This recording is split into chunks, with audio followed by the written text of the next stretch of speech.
Good day, once again, Captain RODIENPACA, 1972 Colregs, International Regulations for Avoiding Collisions at Sea. We have discussed already the Part A, which is General, Rules 1 to 3. Today, Part B, Rules 4 to 19. And remember, Part B is steering and sailing. So let's start. Section B. Section B is about application. The rules state that rules in this section apply in any condition of visibility. Remember, Section B, Rules 4 to 19.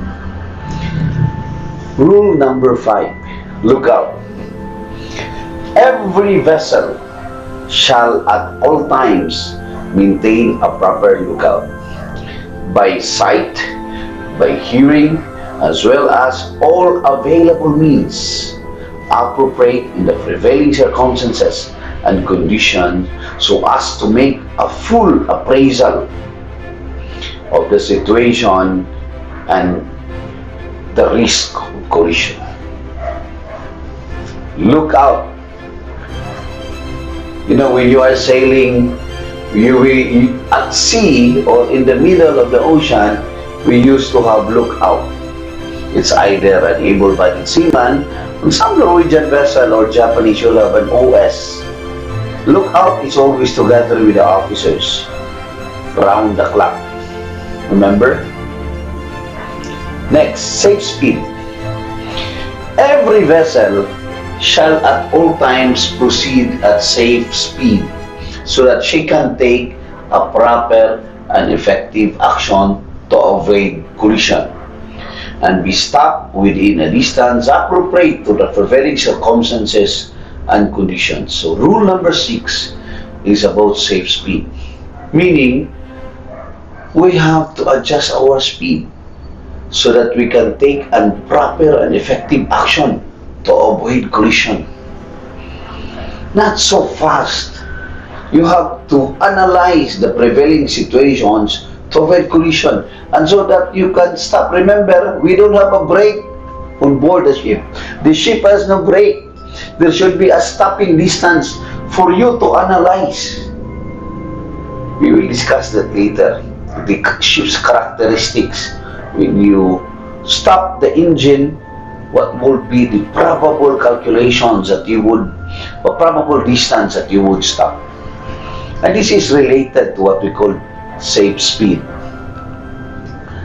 In determining a safe speed, in rule number 6, the following factors shall be taken into account by all vessels.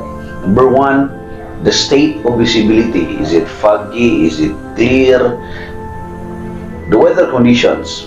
The traffic density, including the concentrations of fishing vessel or any vessel.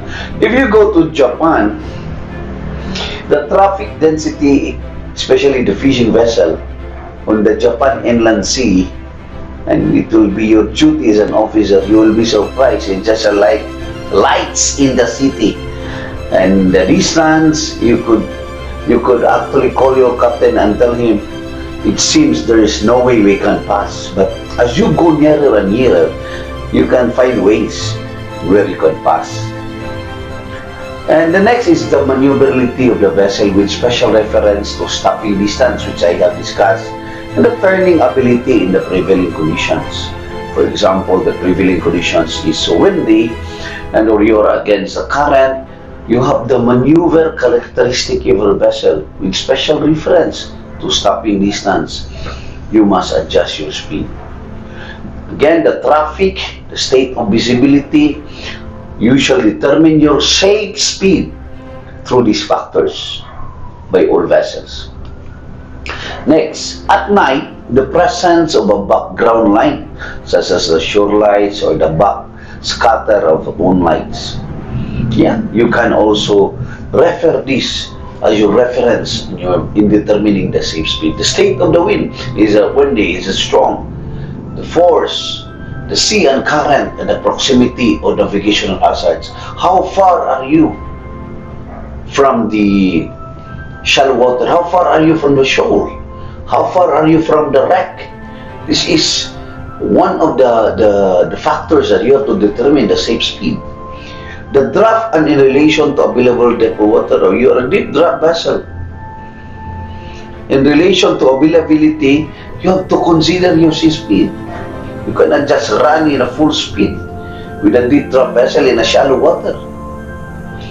Additionally, by vessel with operational radar, the characteristic, the efficiency, and limitations of radar equipment. Yes. What is your radar capability? It says X-band radar, S-band radar. Any constraints imposed by radar range scales in use. What are the constraints? Maybe you have a technical constraints. The effect of radar detection of the sea of state, weather, and sources of interference. Additionally, with the operational radar or the equipments, this should determine your decision for the safe speed. Additionally, by all vessels and operational radar, the possibility of small vessels, ice, and the floating object may not be detected by radar at an adequate range. You know, floating vessels, bangka, or wooden boats cannot be detected by so you will sailing in an islands of Indonesia or Philippines. There are small wooden boats that cannot be easily be identified or detected by the radar. And you should consider your speed, your lookout system by that kind of prevailing circumstances. The number of location, a movement of vessel detected by radar, meaning the number locations are some like you can see 100 dots, and there could be a possibility of dots being joined together, and the possibility of radar not properly assessing the real or reflecting the real number of the vessel. The more exact assessment of the visibility that may be possible when radar is used to determine the range of vessel or other object in the vicinity.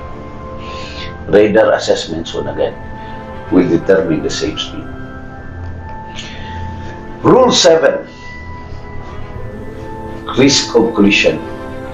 Every vessel shall use all available means appropriate to the prevailing circumstances and conditions to determine if risk of collision, if there is any doubt or such risk shall be deemed to exist. Okay. You doubt that there is risk of collision. You doubt that this vessel will collide you.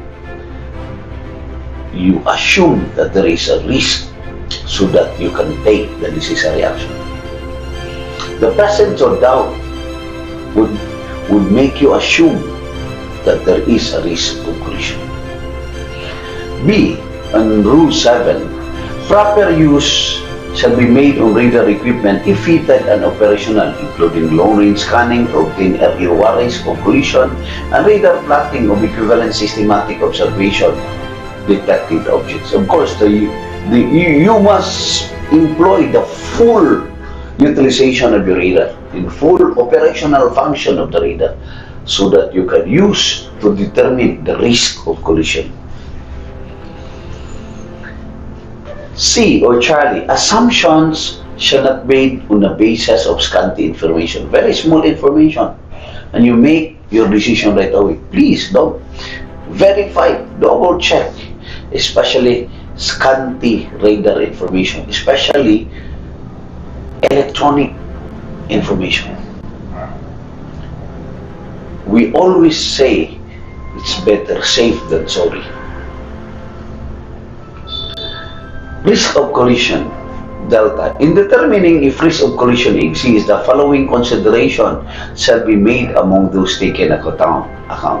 Such risk shall be deemed to exist if the compass bearing of the approaching vessel does not appreciably change. Okay, I'm gonna show you an animation of this, of what this mean.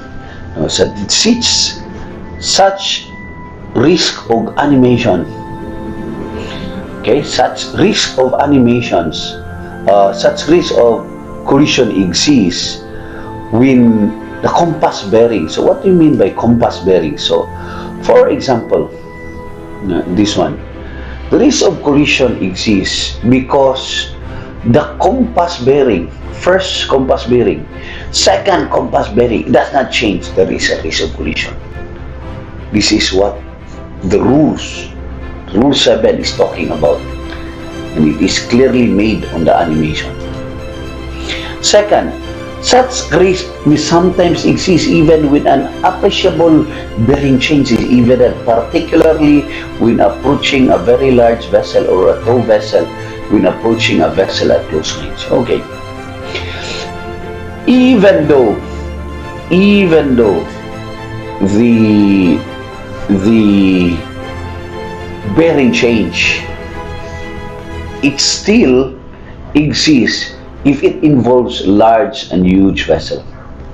Okay, so even it is changing. You say in the animations, you can see the first bearing is there, the second bearing is changed. Do you think there is no risk of collision? No, still it has, because maybe it's a towing vessel. It's a very long towing vessel, no, or it's a huge vessel.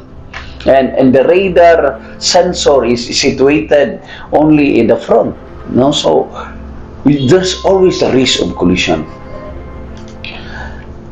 Such risk of collisions, okay, deemed to exist even it is the bearing change. Okay, so that's another one. Okay, I show you the rest of my animations to determine to explain more. So another one is this one. The risk of collision sometimes exists approaching every large vessel. So every large vessel, it could even is very huge, and even the bearing change and the huge vessel still it exists. Another one. Do not use relative bearing if course is changing. Relative bearing changes, compass bearing does not. A and B. Okay, so this is another animations on here. You can see the first bearing is there, then it's changing. Then you change second bearing, then it's. So, do not use relative bearing if course is changing. Relative bearing changes, the compass bearing does not. A and B will collide. See? Very clear. Another example is the picture of the view of the radar. You can see the bearing on the view of the radar is that they are not changing. This is the view of the actual radar that you can see on board the vessel, because the bearing of the dots are not changing, and this would show that the risk of collision exists. And also the one that we showed, that was a top view, overview, an illustrative point of view of the vessel of what would be the real situation will be. But this illustration would show the real radar situation. Section B, I have already discussed, fellow mariners, the rules in this section and the application. It is Rule 4, 5, 6, and 7. After this one, we'll discuss the rest from 8 to 19 of Section B. And you can see on the summary on the back of what I have discussed already. Thank you. Happy sailing.